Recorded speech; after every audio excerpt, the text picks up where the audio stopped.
हाँ सुंदर प्रश्न भौणी पचारे प्रश्न है उपनिषद रे कठोर उपनिषद रे वर्णना अच्छी शरीर हेउची रथ इंद्रिय हेउसंती घोड़ा मन हेउची सारथी आत्मा हेउसंती रथ रे बसिथिबा रथी। तो ये जो वर्णना को आमे केमती बुझीबा केमती सहज भाव रे ए वर्णना को चिन्हिबा देखो गोटे कथा है आत्मा हेले अदृश्य शक्ति तांकर कौन से रंग रूप ना वर्ण चिन्ह ना से शक्ति स्वरूप जमती करेन्ट को आम देखुचे करेन्ट कौन से चिन्ह वर्ण ना किंतु करेन्ट को चिन्हवाई करेन्ट विषय जानापी आप जब देखिए करेन्टर थ्योरी बहुत अच्छी गोटे सर्क्यूट रे अनेक इलेक्ट्रॉन्स जो फ्लो करती करेन्ट कहा जाए किंबा करेन्ट को विभिन्न प्रकार डायग्राम्स अच्छी आप देखिए करेन्टर किसी चिन्ह अच्छी माने भौतिक अक्षर माध्यम चित्र माध्यम बाणी माध्यम से करेन्ट को आम चिन्हवाई चेष्टा करूँ करेन्टर रूप ना रूप न से तत्व को चिन्हवाई भाषार सहारा नहीं किसी अक्षर सहारा नहीं किसी चित्रर सहारा को लेकिन आम से करेन्ट को जमी चिन्हवाई माने साइंस रे चेष्टा करूँ ठीक सेमती आत्मा जेहेतु निर्विकार निर्गुण चिन्ह वर्ण रहित शक्ति से शक्ति को चिन्हवाई आम विभिन्न वर्णना माध्यम विभिन्न तुलना माध्यम आम से आत्मा को चिन्हवाई चेष्टा करुचे। इथे रथर व्याख्या कहीं रथ जमती गोटे ढांचा रथ को आम देखि पुरी रे रथ यात्रा हुए पुरी रे जो रथ यात्रा हुए रथ यात्रार मुख्य है ए तत्व को चिन्हवा आत्मा तत्व को चिन्हवा आम देखीचे पुरी रे रथ गोटे रथ गढ़ा है रथ दीपटे चक्र नागी थाए से काठ देरे एमती चौकोर हेंकरी तार बेस थाए तार जो रथर देखिथिबे आपण मंदिर परिका ता ढांचा हें थाए माने ये रथ एक आकार एक एक स्थूल आकार मंदिर परिका देउल परिका एक रथ को गढ़ा है ए शरीर भी एक आकार से रथ सांगे ए शरीर को जदि तुलना करके बुझापी चेष्टा करबा ए शरीर भी रथ सदृश एक ढांचा एक आकार दीटा हाथ दीटा गोड़ मुंड आखि कान एक आकार ए शरीर से रथ परिका सेठी से रथ को किए टाणु थांती रथ को घोड़ा टाणु थांती बुझिपारछन्ते रथर जो रथ को रास्ता रे परिचालन करने रथर घोड़ा हेले माध्यम 5टा घोड़ा किंबा 10टा घोड़ा से रथ रे बंधा ही थाए से घोड़ा माने दौड़ू थांती से घोड़ा बल रे से घोड़ा शक्तिर आधार रे रथ चक्र बुलू थाए रथर किछि क्षमता नहीं रथ एक जड़ पदार्थ कहले चलिबो जड़ पदार्थ से जड़ पदार्थ परिका से रथ को घोड़ा माने टाणु थांती तांको बल को प्रयोग करे घोड़ा माने आगु को दौड़ू थांती घोड़ा माने जो दिशा रे जाऊं थांती से रथ से दिशा रे जाऊं थाए से आड़ को जाऊं थाए ठीक से परिका ये जो शरीर रूपक रथ रे 5टा ज्ञानेन्द्रिय 5टा कर्मेन्द्रिय से घोड़ा परिका दृश्य रूपक घोड़ा माने चक्षु रूपक घोड़ा दृश्य रूपक ये संसार को परखुची आखि एक घोड़ा ये आखि रूपक घोड़ा ये शरीर रूपक रथ को केमते टाणुची दृश्य को देखिक दृश्य माध्यम देखिक आम चलुचे बुझिपारछन्ते तो दृश्य रूपक घोड़ा श्रवणानुभूति जो कान माध्यम शब्द को शुणुचे कान एक घोड़ा शब्द को शुणुची शब्द माध्यम परिचालन होउची बुझिपारछन्ते आमे किछि अनुभव करुचे कान माध्यम भाषा को शुणुचे किए डाकिले सार आड़ को आसतु आम जाऊचे केमती शब्द माध्यम शुणुचे शुणिक आम गति करुचे तापरे जिह्व माध्यम चाखुचे नाक माध्यम सुंगुचे हाथ माध्यम ओजन उठाऊचे गोड़ माध्यम आम चलाबुला करुचे पाटी माध्यम आम खाद्य को चोबौचे जहाँ भी 5टा ज्ञानेन्द्रिय 5टा कर्मेन्द्रिय थिबारु आम कार्य करुचे कर्म करुचे ये शरीर रूपक रथ चलाबुला करुचे रथ आग को जाऊँच ବୁଝିପାରୁଛନ୍ତି ରଥ ଆଗକୁ ଯିବା ମାନେ କ'ଣ ରଥ କାର୍ଯ୍ୟରଥ ଅଛି ଖାଉଛି ପିଉଛି ଶବ୍ଦକୁ ବାଣୀକୁ ଉଚ୍ଚାରଣ କରୁଛି ଭୋଜନକୁ ଚୋବଉଛି ଓଜନକୁ ହାତରେ ଉଠାଉଛି ତ ଏ ଯେଉଁ 10ଟା ଇନ୍ଦ୍ରିୟ ଅଛନ୍ତି ଏ ଇନ୍ଦ୍ରିୟ ମାଧ୍ୟମରେ ଏ ଶରୀର ରୂପକ ରଥ ପରିଚାଳନା ହେଉଛି ଏ ଇନ୍ଦ୍ରିୟଙ୍କ ବିନା ଏ ରଥ ମାଂସ ପିଣ୍ଡୁଳା ପରିକା ହେଇଯିବ ଭାବି ନିଅନ୍ତୁ ଆଖି ମାଧ୍ୟମରେ ଦେଖିପାରୁନି କାନ ମାଧ୍ୟମରେ ଶୁଣି ପାରୁନି ଆମ ତ୍ୱଚା ଚର୍ମ କୌଣସି ସ୍ପର୍ଶକୁ ନେଇପାରୁନି କୌଣସି ସ୍ପର୍ଶାନୁଭୂତି ନାହିଁ ପାଟି କିଛି ଶବ୍ଦକୁ ବ୍ୟାଖ୍ୟା କରିପାରୁନି କିଛି ଖାଦ୍ୟକୁ ଚୋବେଇ ପାରୁନି ଜିଭ କିଛି ବାଣୀକୁ ଉଚ୍ଚାରଣ କରିପାରୁନି ରୁଚିକୁ ଚାଖି ପାରୁନି ଘ୍ରାଣାନୁଭୂତି କିଛି ଗନ୍ଧ ସୁଗନ୍ଧକୁ ନାସିକା ମାଧ୍ୟମରେ ଆମେ ଗ୍ରହଣ କରିପାରୁନି ତାହେଲେ ଶରୀର ରୂପକ ରଥ ଶିଥିଳ ହେଇଯିବ ହେଉଛି ମଧ୍ୟ ରାତିରେ ଯେତେବେଳେ ଆମେ ଶୋଇ ପଡ଼ୁଛେ ସେ ସ୍ଥିତିକୁ ପରଖନ୍ତୁ ଶୟନ ଅବସ୍ଥାରେ ଆମେ ଶୋଇ ପଡ଼ୁଛେ ଇନ୍ଦ୍ରିୟ ଅନ୍ତର୍ମୁଖୀ ହେଇଯାଉଛନ୍ତି ଅନ୍ତର୍ମୁଖୀ ଆଖି ବନ୍ଦ ହେଇଗଲା ଆଖି ଆଉ କିଛି ଦୃଶ୍ୟକୁ ଦେଖୁନି କାନ ଅନ୍ତର୍ମୁଖୀ ହେଇଗଲା ଶବ୍ଦ ଶୁଭା ଯାଉନି ପାଟି ବନ୍ଦ ହେଇଯାଉଛି ପାଟି ନା ଚୋବଉଛି ଜିଭ ନା କିଛି ରୁଚିକୁ ଚାଖୁଛି ନାସିକେନ୍ଦ୍ରିୟ ଖୋଲା ଥାଇଁକିରି ମଧ୍ୟ ନାଙ୍କ ଅନ୍ତର୍ମୁଖୀ ହେଇଯାଇଛି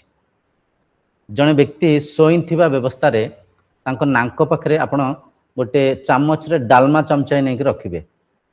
କେମିତି ଭଲ ବାସୁଛି ପଚାରିବେ ସେ କିଛି କହିବେନି ନାଙ୍କ ତ ଅଛି କିନ୍ତୁ ନାଙ୍କ ଅନ୍ତର୍ମୁଖୀ ହେଇକି ଅଛି ବାସ୍ନାକୁ ଶୁଙ୍ଘି ପାରୁନି ଡାଲମା କେମିତି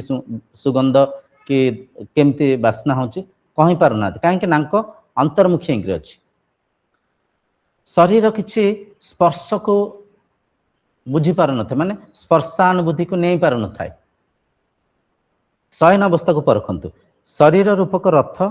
ଶିଥିଳ ହେଇଯାଇଛି ସ୍ତବ୍ଧ ହେଇଯାଇଛି ଶାନ୍ତ ହେଇଯାଇଛି ଆଉ ଥରେ ଶରୀର ରୂପକ ରଥ ଯେତେବେଳେ ଜାଗୃତ ଅବସ୍ଥାକୁ ଆସୁଥାଏ ଇନ୍ଦ୍ରିୟ ବହିର୍ମୁଖୀ ହୁଅନ୍ତି ଇନ୍ଦ୍ରିୟ ବହିର୍ମୁଖୀ ହେଲେ ଏ ରଥ ଆଉ ଥରେ ସୁପଥରେ ଯାଏ ଚାଲେ ସୁପଥରେ କହିପାରିବା କିମ୍ବା କୁପଥରେ କହିପାରିବା ଘୋଡ଼ା ଯେଉଁ ଆଡ଼େ ଟାଣିବେ ରଥ ସେଇ ଆଡ଼େ ଯିବ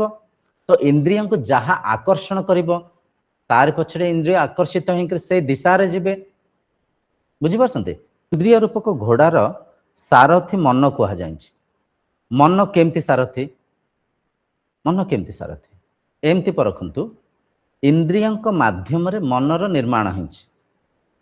ବୁଝିପାରୁଛନ୍ତି 5ଟା ଜ୍ଞାନେନ୍ଦ୍ରିୟ 5ଟା କର୍ମେନ୍ଦ୍ରିୟ ମାଧ୍ୟମରେ ଏ ଭୌତିକ ସଂସାରରେ ଯାହା ବି ଆମେ କାର୍ଯ୍ୟ କରିଛେ ଯାହା ବି ଅନୁଭବ ଉପଭୋଗ କରିଛେ ସେ ଅନୁଭବର ସ୍ମୃତି ସଂଗ୍ରହିତ ହେଇକରି ମସ୍ତିଷ୍କ ଭିତରେ ମନର ନିର୍ମାଣ ହେଇଛି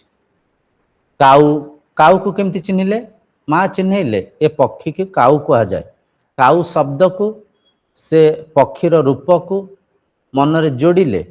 ଭାଷାରେ କାଉ ବୁଝିଲେ ତ ଇନ୍ଦ୍ରିୟ ମାଧ୍ୟମରେ ମନ ନିର୍ମାଣ ହେଇଛି ମନ ମାଧ୍ୟମରେ ଇନ୍ଦ୍ରିୟ ପରିଚାଳନା ହୁଅନ୍ତି ମନ ମାଧ୍ୟମରେ ଓଡ଼ିଆ ଭାଷା ଆମେ ଚର୍ଚ୍ଚା ହଉଛେ ଓଡ଼ିଆ ଭାଷାରେ ଚର୍ଚ୍ଚା ହଉଛେ ଏ ଭାଷାକୁ କେମିତି ବୁଝୁଛନ୍ତି ଇଏ ଶବ୍ଦ କଣ୍ଠରୁ କିଛି ପବନ ବାହାରୁଛି ଓଠ ଜିଭ ବାଡ଼େଇ ହେଇକରି କିଛି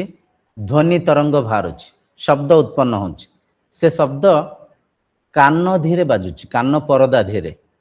କାନ ପରଦାର କିଛି ସ୍ନାୟୁ ମସ୍ତିଷ୍କ ସାଙ୍ଗରେ ଯୋଡ଼ି ହେଇକରି ଅଛି ଏ ଶବ୍ଦକୁ କାନ ମାଧ୍ୟମରେ ସ୍ନାୟୁ ମାଧ୍ୟମରେ ମନରେ ଆମେ ସେ ଶବ୍ଦକୁ ଗ୍ରହଣ କରୁଛେ ମନ ସେ ଶବ୍ଦକୁ ଏନାଲାଇସିସ୍ କରୁଛି ମନନ କରୁଛି ଚିନ୍ତନ କରୁଛି ଚିନ୍ତନ ଶବ୍ଦକୁ ମନରେ ମନନ କଲେ ଆଚ୍ଛା ଚିନ୍ତନ ମାନେ ଚିନ୍ତନ କରିବା ଭାବିବା ବିଚାର କରିବା ଆଚ୍ଛା ଭାବିବା ବିଚାର କରିବା କେମିତି ପରଖିଲେ ମନ ମାଧ୍ୟମରେ ମନରେ ଏ ଭାଷା ଥିଲା ଏ ଭାବ ଥିଲା ସେ ଭାଷା ଜାଗୃତ ହେଲା ସେ ଭାବ ଜାଗୃତ ହେଲା ମନ ରୂପକ ଲାଇବ୍ରେରୀରୁ ଏ ଶବ୍ଦକୋଷକୁ ମନନ କରି ଆମେ ଆବିଷ୍କାର କଲେ ଚିହ୍ନିଲେ ଚିନି ମିଠା ନାଗୁଛି ଲିମ୍ବ ପତ୍ର ପିତା ନାଗୁଛି କେମିତି ଚିହ୍ନିଛେ କେମିତି ଚିହ୍ନୁଛେ ସେ ଅନୁଭବ ନେଇଛେ କୋଉଠି ନା କୋଉଠି ଅନୁଭବକୁ ନେଇଛେ ଏ ସ୍ମୃତି ଆମ ଭିତରେ ଅଛି ସେ ସ୍ମୃତିକୁ ନେଇକରି ଜିହ୍ୱେନ୍ଦ୍ରିୟ ସମ୍ପର୍କରେ ଯେଉଁ ରୁଚି ଆସୁଛି ସେ ରୁଚିକୁ ଆମେ ପରଖୁଛେ ବୁଝିପାରୁଛନ୍ତି ତ ମନ ସାରଥୀ ମନ ଏଇଥିପାଇଁ ସାରଥୀ ମନ ନିୟନ୍ତ୍ରଣରେ ଇନ୍ଦ୍ରିୟ ପରିଚାଳନା ହୁଅନ୍ତି ମନ ମାଧ୍ୟମରେ इंद्रिय तांको भोग्य वस्तु को चिन्हती मनन करती किंबा भोगंती। मन बिना इंद्रिय अंतर्मुखी हो जाती, सुप्त हो जाती। फिर आउ थे आम निद्रा अवस्था को गले बुझीपर। निद्रा अवस्था रे इंद्रिय अंतर्मुखी हो जाती, मन भी शांत हो जाऊँ, मन भी स्थिर हो जाऊँ,